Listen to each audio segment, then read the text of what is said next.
नमस्कार दोस्तों, ocean network में आपका स्वागत है। 5 महीने पहले 14 दल इकट्ठे होकर के सुप्रीम कोर्ट के चीफ जस्टिस के पास पहुंचे थे। मंशा क्या थी, इरादा क्या था, याचिका क्या थी इनकी?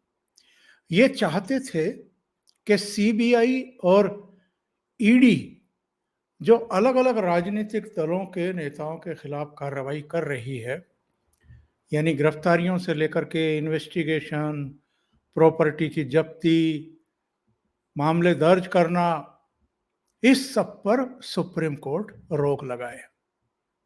कौन कौन से दल थे ये?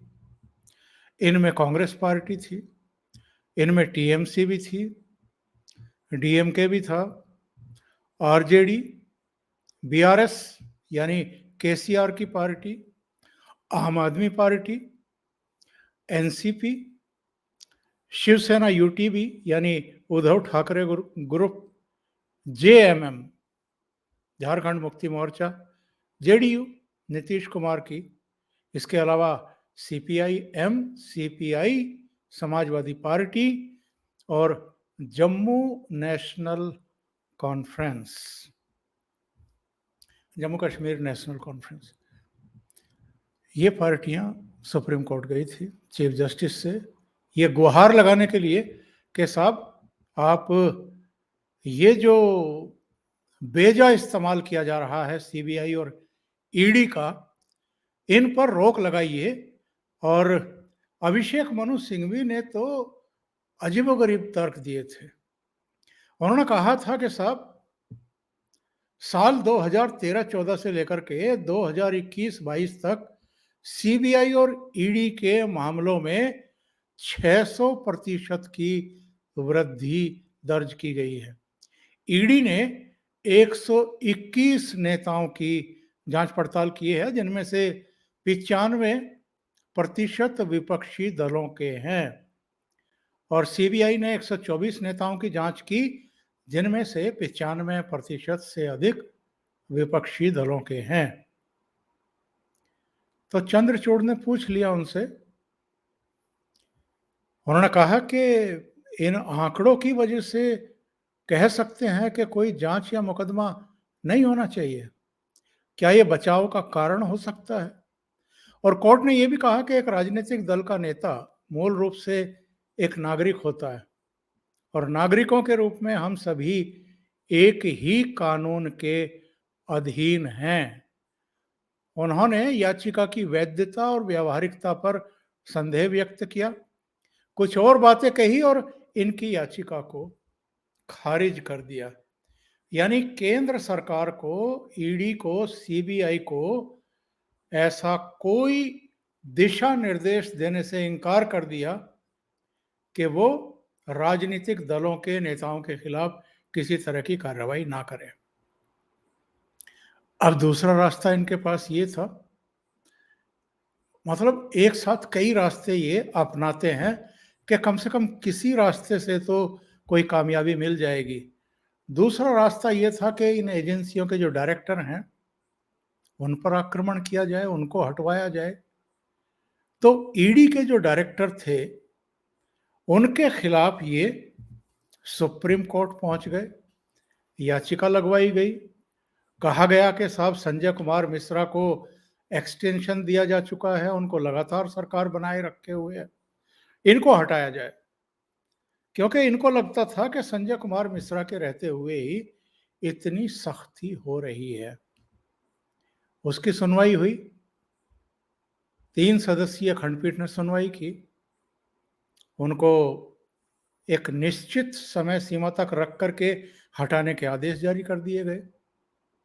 लेकिन सरकार ने सुप्रीम कोर्ट में कहा कि एफएटीएफ से लेकर के और तमाम अहम मामलों को इस समय संजय कुमार मिश्रा देख रहे हैं, उनकी अगुवाई में टीम देख रही है, और भारतीय हितों को नुकसान होगा, क्योंकि कुछ देश हैं जो लगे हुए हैं कि भारत को एफएटीएफ ग्रे लिस्ट में डाल दे।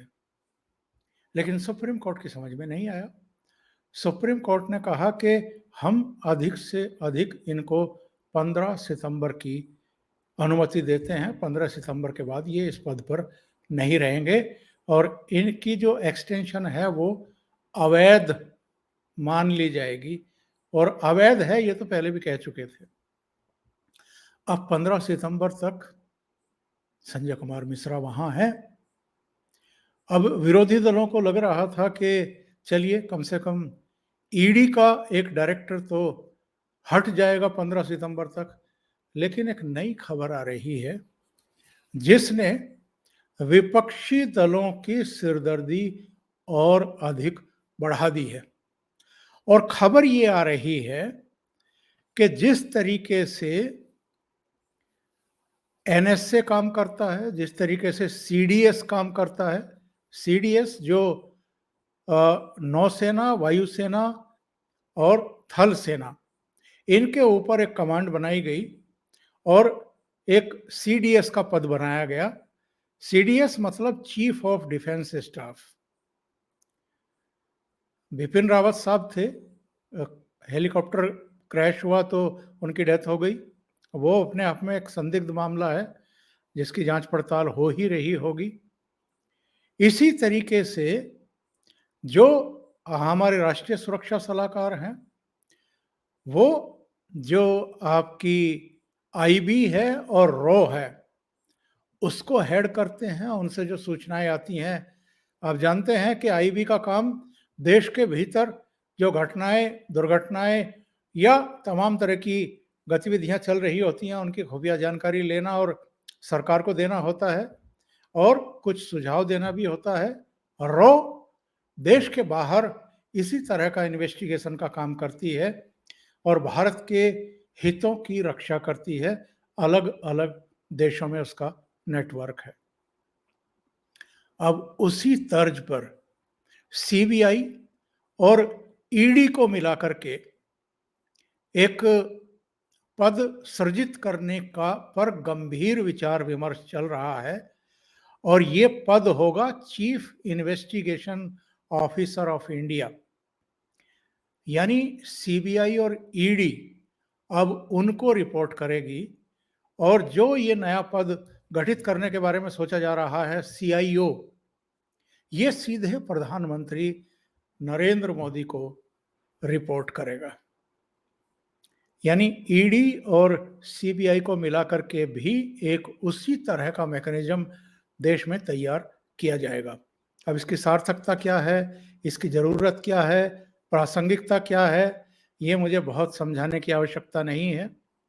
पहले करोड़, 2 करोड़, 10 करोड़ के मामले हुआ करते थे जो आर्थिक अपराध होते थे या मनी लॉन्ड्रिंग से जुड़े हुए मामले होते थे या फेमा के तहत मामले होते थे। आजकल तो हजारों करोड़ के मामले निकल रहे हैं और ऐसे भी मामले हैं जिनकी इन्वेस्टिगेशन सीबीआई भी कर रही है, ईडी भी कर रही है और इनमें समन्वय की जरूरत पड़ती है कई बार। जिस तरीके से सेना के तीनों अंगों में समन्वय स्थापित करने के लिए और एक साझा कार्रवाई की रणनीति बनाने के लिए हमने, यानी भारत सरकार ने चीफ ऑफ डिफेंस स्टाफ बनाया। जिस तरीके से राष्ट्रीय सुरक्षा सलाहकार आईबी और रॉ को हेड करते हैं, उनकी रिपोर्ट उनके पास पहुंचती है, उसी तरीके से अपराध, मनी लॉन्ड्रिंग, फेमा वगैरह के तहत जो ईडी और सीबीआई काम करती है, उस पर भी एक हेड बैठाने की जरूरत है। और आप जानते हैं कि इसके लिए किसका नाम चल रहा है? संजय कुमार मिश्रा का। तो विपक्ष कहां तक भागेगा और क्या 15 सितंबर के बाद भी उनकी जान बची रहेगी? वैसे तो संजय कुमार मिश्रा अगर 15 सितंबर के बाद चले भी जाते हैं तो कोई और काबिल अफसर आकर के बैठेगा और जो सरकार का इस समय टास्क है उसको पूरा करेगा। तो बचने का, निकलने का कोई रास्ता है नहीं। ईडी जो है, खास तौर से मैं आपको बता दूं, जो इसमें दिलचस्पी रखते हों, जो आर्थिक धोखाधड़ी के मामले हैं उन पर काम करती है। मनी लॉन्ड्रिंग के मामलों को देखती है, फेमा यानी फॉरेन एक्सचेंज मैनेजमेंट एक्ट का जो उल्लंघन करते हैं उन पर कार्रवाई करती है। इसके अलावा जो पीएमएलए एक्ट है उसके तहत काम करती है। सीबीआई भ्रष्टाचार से जुड़े हुए और जो दूसरे आर्थिक अपराध है, इसके अलावा ऐसे बहुत सारे कांड हो जाते हैं, सनसनीखेज हत्याएं हो जाती हैं, दूसरे मामले हो जाते हैं, अक्सर जिनकी जांच सीबीआई या राज्य सीबीआई को सौंपने, मतलब केंद्र सरकार या राज्य सरकारें सीबीआई को सौंपने की सिफारिश करती हैं। ये जो नया पद सीआईओ का सृजित करने के बारे में सरकार सोच रही है, इसके बारे में जानकारी मिल रही है कि ये सचिव स्तर का होगा, प्राइम मिनिस्टर को रिपोर्ट करेगा, इसकी शक्तियां लगभग वैसी ही होंगी जैसी एनएसए की, जैसी सीडीएस की होती हैं, और ये तीन समानांतर एक ऐसे प्लेटफॉर्म बन जाएंगे, ऐसे मंच बन जाएंगे, जिसके बाद जो आर्थिक अपराधी हैं, जो देश के दुश्मन हैं, उनके निकल भागने की कोई गुंजाइश बचेगी नहीं। तो जो मैंने शीर्षक दिया है कि 3-3 वज्रपात कैसे सहेंगे मोदी विरोधी, तो उनमें नंबर 1 वज्रपात तो ये है। दूसरा वज्रपात कौन सा है? एक सर्वे आया है, एक ओपिनियन रिपोर्ट आई है 2024 के मद्देनजर। इसमें कहा गया है कि जो राष्ट्र है उसका मूड क्या है, इस समय मूड क्या है, आज लोकसभा चुनाव हो जाएं तो क्या सूरत हाल होगी। इसमें बताया गया है कि प्रधानमंत्री नरेंद्र मोदी के नेतृत्व वाले एनडीए यानी भारतीय जनता पार्टी के नेतृत्व वाले एनडीए को 306 सीटें मिलने का अनुमान है, 43% वोट मिलने के आसार हैं, यानी एब्सोल्यूट मेजोरिटी प्राप्त करके नरेंद्र मोदी फिर देश का तीसरी बार निरंतरता में नेतृत्व करने की स्थिति में हैं। और ये जो नया डॉट गठबंधन बना है, इसके बारे में कहा गया है कि ये बरकरार रहता है और इसी पोजीशन में रहता है तो इसे 193 सीटें मिल सकती हैं, और इनके सबके वोट मिलाकर के 41% के आसपास रहने के आसार हैं। एक और इसमें सर्वे निहित था। सर्वे ये था कि साहब किसके पक्ष में, प्रधानमंत्री के तौर पर किसके पक्ष में कितने प्रतिशत लोग राय रखते हैं। मोदी को 53% लोग प्रधानमंत्री चाहते हैं। ये एक सर्वे में आया था 59% चाहते हैं, लेकिन इसमें आया है 53% चाहते हैं। अच्छा, राहुल गांधी को कितने चाहते हैं? 7% चाहते हैं। ये जो फिगर है ये जनवरी 2022 की मैं बता रहा हूं। जनवरी 22 में 40% ने कोई जवाब दिया नहीं था कि वो किसको चाहते हैं। अगस्त 22 में मोदी को 53% ने पसंद किया, राहुल गांधी को 9% ने। जनवरी 23 में मोदी को 53% लोगों ने ही पसंद किया, राहुल 14%। अगस्त 23 यानी अब नरेंद्र मोदी को 52% चाहते हैं और राहुल गांधी का आंकड़ा बढ़कर के 16% तक पहुंचा है। अच्छा, एक सवाल ये भी पूछा गया कि साहब अब तक के श्रेष्ठ प्रधानमंत्री कौन है? आपको जानकर के हैरानगी होगी, 43% लोगों ने नरेंद्र मोदी का नाम लिया, यानी आजादी से अब तक। केवल 15% लोगों ने कहा इंदिरा गांधी, 12% ने कहा अटल बिहारी वाजपेयी, 11% ने कहा मनमोहन सिंह, और नेहरू को, जिनका ये डंका बजाते हैं, जिनको सारे श्रेय देते हैं, केवल 6%। एक और सर्वे हुआ इसी के साथ श्रेष्ठ मुख्यमंत्री कौन है। योगी आदित्यनाथ को देश के 43% लोगों ने सर्वश्रेष्ठ मुख्यमंत्री बताया। और उसके बाद पता है किसका नंबर आता है और कितने प्रतिशत लोगों ने ये कहा? अरविंद केजरीवाल का 19% लोगों ने। और फिर 9% लोग ममता बनर्जी को मानती हैं कि वो श्रेष्ठ मुख्यमंत्री हैं, केवल 9%। स्टालिन को 6%, नवीन पटनायक को 3%। अब आप अंदाजा लगाइए कि जिन अरविंद केजरीवाल को 19%, जिन ममता बनर्जी को केवल 9% श्रेष्ठ चीफ मिनिस्टर बताते हैं, वो प्रधानमंत्री बनना चाहते हैं इस देश का। और जिन राहुल गांधी को केवल 16% इस आज तक और सी वोटर के सर्वे के अनुसार केवल 16% प्रधानमंत्री देखना चाहते हैं, वो भी प्रधानमंत्री बनना चाहते हैं। तो ये दूसरा वज्रपात विपक्षी दलों के नेताओं के मन मस्तिष्क और उम्मीदों पर। तीसरा वज्रपात तो वो मुझे बताने की आवश्यकता नहीं है, बस 24 घंटे 36 घंटे पहले ही वो घटना होकर के पूरे विश्व में तैर रही है कि